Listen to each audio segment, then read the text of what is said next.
show you what's going on here, the nightmare that is our coach right now. So you can see we've got the front lower clip out on the ground, the hood's on the ground, and this is what we got. Yeah, looks lovely, doesn't it?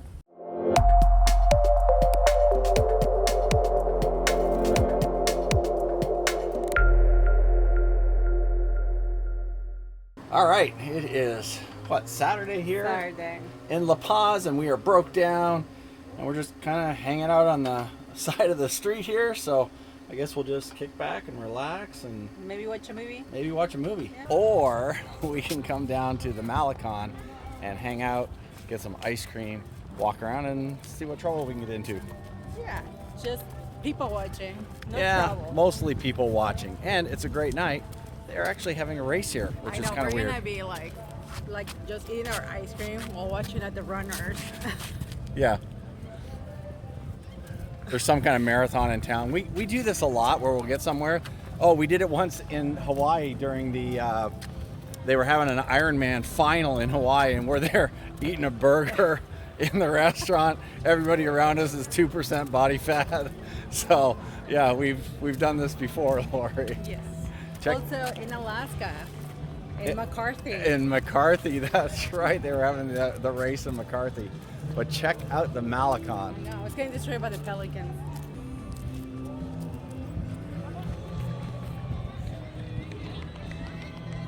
Just beautiful out. They've got rid of most of the boats that were wrecked and up here during the hurricane. So that's kind of cool. And yes, you can see the folks going by now for the race. We have no idea what the race is, but we will find out.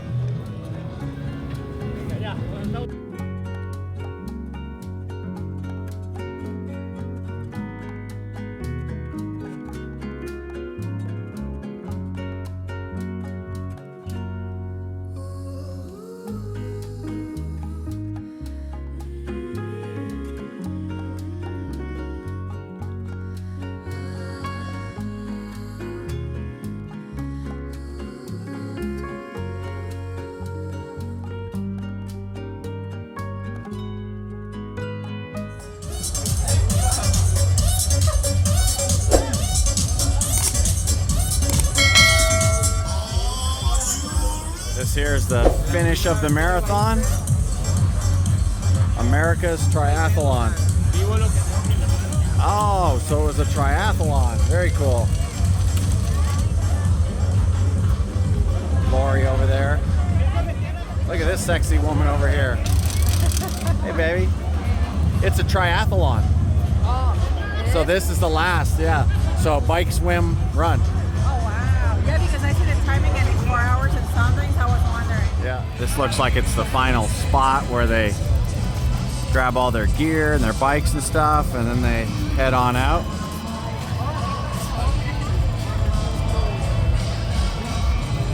Cool. Lots of stuff going on down here right now. It is busy. Holy smokes.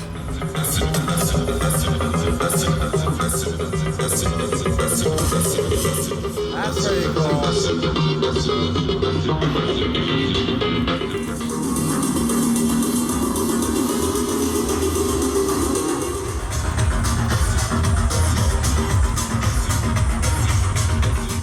We are done walking in the chaos that is the Malecon here in La Paz. And check this out. This is the cathedral. How cool is that building? That is awesome. Stop for a second before crossing. Oh, DC stop for a Avenue. second? Are we going that way? I was thinking that. Oh, okay, we're going to go that way. So we're going to cross right in front of the cathedral and I'll shoot some video there. That's what I was And then saying. Lori is going to get elotes. Are you ready? She cannot walk past an elotes place without getting elotes. Así es. Todo. ¿Cómo estás, amigo? Muy bien, todo bien. Gracias por venir. No, ustedes por estar aquí, mis favoritos.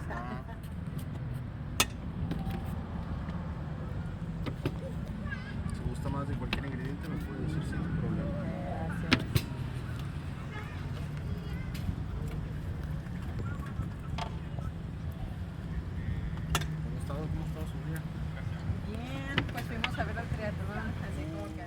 All right, Lorena. So what have you got going on here? It's called esquites. So they're like corn, but in a cup, and they put some mayo, some cheese, some lime, and homemade like chili sauce that is inside. Chili And it rice. is delicious. Says the other Mexican Canadian. Check that building out. How cool is that? We've actually been inside of that in another video. I think we wandered in there. Beautiful building. Actually, this is a whole beautiful park here. The little gazebo in the middle, the history museum on the other side. All right, we are now walking back to our RV, and it is, I think, 1.5 kilometers in that direction there. But we're gonna walk straight into town here for a little bit before we wander off that way. I think the street was Benito Juarez, right? So once we hit Benito Juarez, then we can make a hard left. If there is a sign. If there is a sign, that is true. But I think we'll recognize the street as we came down it on the way here. Man, this is really cool all through here. Some really neat stores, some really cool restaurants. So you can see them both sides of the road here. Very, very nice neighborhood. Bars, restaurants, tattoo lots shops. of activities. Yeah, you want to go in and get a tattoo? We can go in there and get a tattoo. Oh, we can actually go in there. I can learn to fight if we go in there, Lori. Yeah. What do you think? I don't know what was that about. Yeah, we can go in there, learn some Taekwondo. That way, you know, you can protect me if we get in a fight. Is a pretty cool building over there. That is a notaria, so a notary public. That's Different than in the U.S. yeah, a little different than in the U.S. These guys here are almost more powerful than attorneys, I think, right, Lori? Yeah, they're more powerful. They're the ones that sign your titles. Like, they actually function as escrows. They do a lot of important stuff. And it's very hard to be, there's only a limited amount of notaries in Mexico. So it's very hard to actually have a notary or be a notary. Oh, wow. Very cool. Now we're walking the back streets here, getting back to our rig. And this is a main road. We took a secondary road going down to the Malecon, but we figured at night now we'd come out to this more main road, and it's pretty nice. Nice little walk here. Do have some of the typical Mexican sidewalk stuff going on where it's kind of like the X Games or like parkour where you're jumping up over things and diving under trees and walking off of cliffs and things, but pretty nice out here. Here you go. Here's some of those I'm gonna demonstrate. Baja sidewalks. There you go. Mexico sidewalks, not just Baja, just Mexico as a whole. No handicap friendly. Sorry, guys. It is not handicap friendly, no. And then now just a small off on this one. And then, oh, this is a ramp here, so that's good. Ooh, this building here is pretty cool looking. With the brick, rock, yeah. Awesome, awesome. Oh, there we go again. We can go over there, Taekwondo, learn how to fight. Folks, there's the sidewalk, and there's a 8-inch curb. Lori's already inside, but I wanted to shoot our parking space here. As you can tell, the little dog across the street does not like us being outside, but as soon as we're inside, he's okay. And yeah, everything is good. Kind of nice lit up spot here on the corner. We tossed the Starlink up on the roof there so we can have internet and watch TV since we're going to be here for another couple days, or at least another day. So that little dog really does not like us being in his neighborhood. No, but once we're in and logged, he's quiet. He's quiet, yeah. Unless somebody else walks. Yeah, exactly. Next morning. Okay, one of the cool things about being parked on the street is you hear the ice cream truck coming. Come on, Lori. Ice cream truck. We are gonna go over there and get ice cream.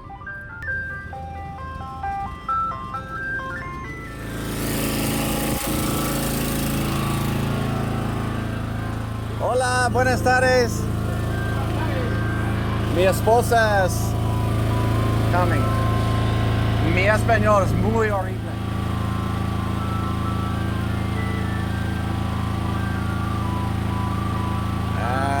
talking about. Look at that. Yes.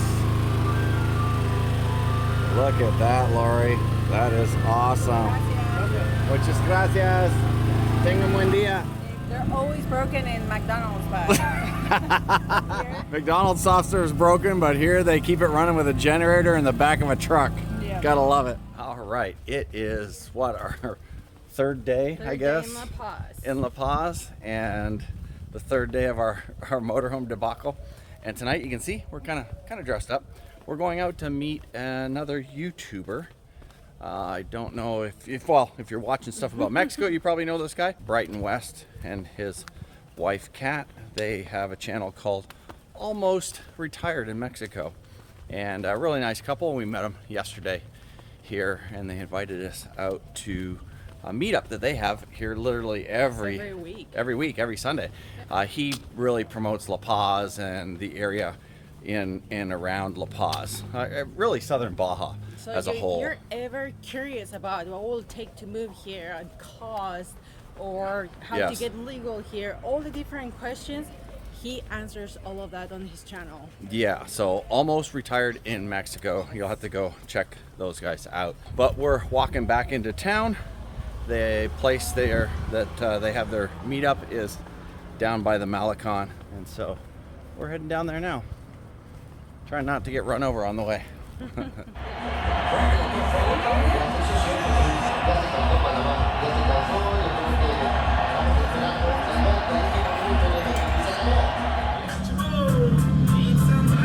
Check this thing out.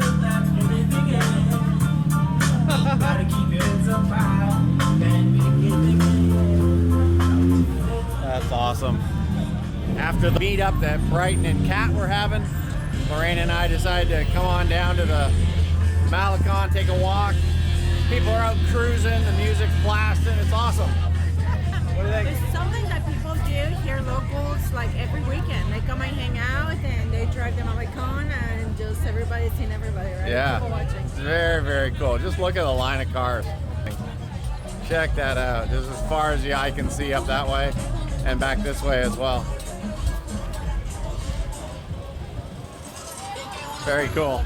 Tomorrow. All right, Lori and I just stopped by the mechanic. I should have videoed while I was there. I completely forgot because we're trying to figure out how to get our RV into this tiny little shop. So, or at least into the yard at this tiny little shop. So we were over there. We think we've got it figured out. The entrance is going to be a bit sketchy because it's a pretty steep entrance.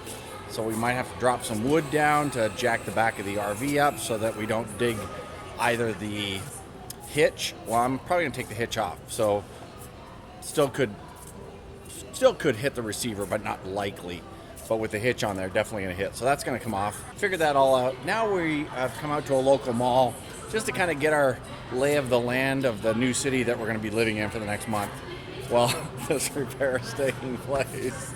Well, not only that, Paul has not said anything, but his phone just broke. It actually broke a long time ago, but Yeah. just long story short, it was separated, the case, like My phone case was separating from the display. Yes. Yeah. So right now we found finally a case for his phone here. So now it looks like a brand new phone. Yeah, it does look. The phone looks good now, and I can record on it without having it fall apart in my hand. Or I had an elastic band wrapped around the phone, so it looked ridiculous. But it's working fine now, so we'll see. But now we're in the Soriana, just around the corner from where our RV is parked, and we're gonna get a few groceries before heading back over to the RV. We still don't know yet if it's gonna be tomorrow or the next day before we get the RV to the shop. The guy says tomorrow. I don't think so, because they've got a lot of stuff they still have to move around yet. They have a boat, a huge boat, a big dump truck. Yeah. So yeah, it's just one of those things. We don't think it's gonna happen that quick.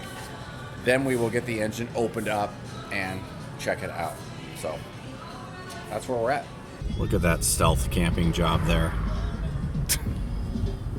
It is Wednesday, I think March 26th, so we're like day 5 into this whole fiasco. We're still parked here in the same spot on the side of the road. We're on our third mechanic now. The first two just, I don't know, we didn't get warm fuzzies from them, so I just thought we should get another opinion. Plus, we talked to a friend of ours in Los Barriles who knows everybody, not only Los Barriles, but a lot of people here as well. So they set us up with a third mechanic. This guy is going to have a look at the car here in the next, or the motorhome here in the next few days.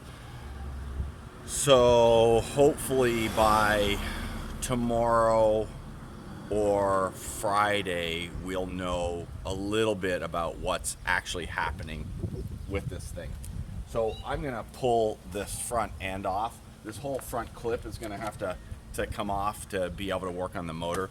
So while we're waiting for the tow truck, which is supposed to happen a little bit later on today, while we're waiting for that to happen, I'm gonna start pulling things apart and kind of get them ahead of the game so that when they get here, they can just like get right to work. Now, I've never had the front end off of this thing, so I don't know what that entails really. So we'll see. We're just gonna take a look underneath and we'll find out. I think we'll just start by taking the hood off and then we'll work our way around. So I'm not gonna film all of this. I'm just gonna kind of take it apart and then I'll show what it's like after. Basically, I'm just going to, as I take it apart, I'm gonna record stuff, write bolts down, write positions down, take pictures of stuff, and then when it comes time to put it all back together, I'll be able to put it all back together. But I really want to do this part myself because a lot of this is, all of it is fiberglass, so I don't want anything broke. I want it to be taken apart gently. I don't want like a mechanic to just rip into this thing, so that's why I'm doing this. But yeah, I'm not gonna record all this. It'll be boring as hell. So I'll show you what it looks like now. Obviously, this is with the hood open, and everybody has seen a motorhome like that. And then we'll show you with the clip taken off, and that'll be this part from here down. And they should be able to take all of this stuff out of the front. They should be able to take the motor apart in there and be able to get an engine hoist in to pull the motor out if we have to go that far. I'm thinking we're going to have to, but we'll see. I'm hoping that I am horribly wrong and that we take something apart and they go, oh, it's a cracked flywheel or something, but I'm not holding hope for that. All right, let's bring you folks out and show you what's going on here. The nightmare that is our coach right now. So you can see we've got the front lower clip out on the ground, the hood's on the ground, and this is what we got. Yeah, looks lovely, doesn't it? We are the Clampets here in the neighborhood, but again, in Mexico here, nobody really cares. Like the neighbors, we talked to them before and told them that we were gonna be having some repairs done or maybe getting towed. No problem. Like they really don't mind, and it hasn't been a big deal. I feel weird still, but for them, it's about if you need help, what can we do to help you out? Which to me is just amazing.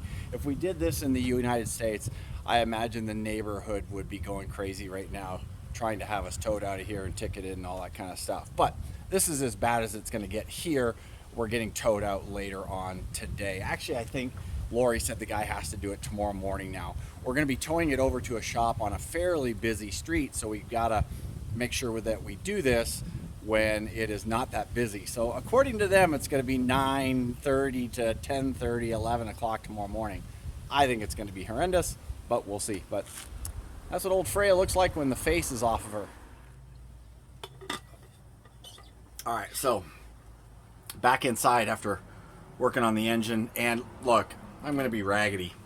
I've worked on the engine. I'm sure I have dirt or mud on my face, but it is what it is. I've been working on the motor. So, or not working on the motor, working outside, getting the motor ready. Worst case scenario, and what we're looking at right now is a complete motor replacement. So basically a rebuild. But a rebuild, it's easier if you get a rebuilt motor, just pull this one out, drop the rebuilt motor in, and then send them our motor as a core. That's worst case scenario, and that's what we're preparing for. So we're sourcing that kind of stuff right now, looking for those types of players, and then we're going to continue the game. First thing first though, once we get this towed over to the mechanic shop. We're going to pull the valve covers off, take a look there, see if we can find anything there. We're going to pull the pan off, see if we can see anything there. Best case scenario, the only way that we get back on the road without replacing this motor is timing chain. Like if it's a main bearing or a crank bearing or anything like that, the motor's going to have to come out anyways to be pulled out and worked on out of the coach. Once this motor is out, all of that labor to pull the motor out of this thing, we may as well drop in a complete rebuild at that point. No sense of putting in new main bearing or new crank bearings on a motor that's got 150 some odd thousand miles on it. So at that point, we will wind up replacing the motor. And that's going to sting. That's where we're at. That's what we're planning for. We're planning for all worst case scenarios and keeping our fingers crossed for best case, which would be a timing chain or something simple. The problem is the timing chain normally doesn't lock the motor up. It just will turn over and not start. And again, I think I've mentioned it before. I don't know if I have or not. This is what's called an interference engine. I found this out from my buddy Jerry, who was doing some research for me. And when the timing chain breaks, the pistons and valves are probably going to connect with each other and cause some major damage. So we could have broken pistons, we could have all kinds of crazy stuff going on. And because the motor is seized, most likely it's something worse than just a timing chain. Hopefully we've missed something and we come out looking completely stupid and it's something simple. That's what I'm hoping. I'm hoping I can go, oh my God, I did not realize it could be a valve. It could be something. I don't believe it is. And the mechanics don't believe it is. We've had now 3 mechanics look at it and tell us that it's something major. I want to stop rambling and we'll figure out something else to do with the video. So that's all I've got for now.